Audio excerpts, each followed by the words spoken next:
Savez que Dieu vous aime. La Bible déclare, car Dieu a tant aimé le monde, qu'il a donné son Fils unique, afin que quiconque croise en lui ne périsse point, mais qu'il ait la vie éternelle. Aujourd'hui, nous allons parler de trois choses. La première, demander, chercher et frapper.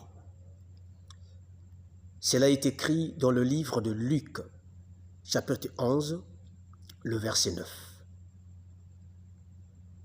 Et moi, je vous dis, demandez et l'on vous donnera. Cherchez et vous trouverez. Frappez et l'on vous ouvrira. Vous savez, ces trois choses marchent ensemble. Ces trois choses marchent ensemble. La première, il nous parle de demander.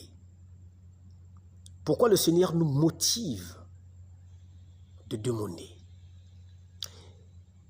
Parce qu'il sait que chacun de nous, pour mieux communiquer avec lui, nous devons rentrer dans la dimension de la prière.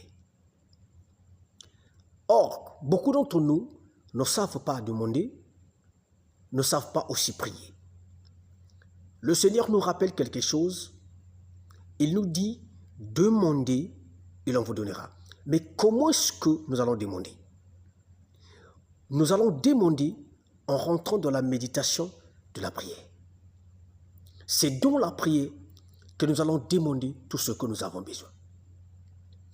Prier, c'est être en contact avec Dieu. Mais pour être en contact avec Dieu, nous devons rentrer dans la dimension de la méditation. La prière.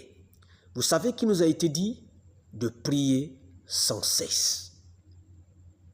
Aujourd'hui, beaucoup de gens pensent lorsque nous prions, automatiquement, Dieu nous donne ce que nous avons besoin. Mais alors que nous oublions que dans le monde spirituel, tout ce qui se passe tout autour de nous, nous devons multiplier, comme l'a déclaré le Seigneur, de ne pas nous lasser de prier. Nous devons insister, de demander tout ce que nous avons besoin dans la prière. Le demander. Lorsqu'un enfant a besoin de quelque chose, il va auprès de son père ou de sa mère. Il formule sa demande. C'est comme dans une société. Vous voulez postuler dans cette société. Vous n'allez pas vous réveiller le matin, de partir directement et rentrer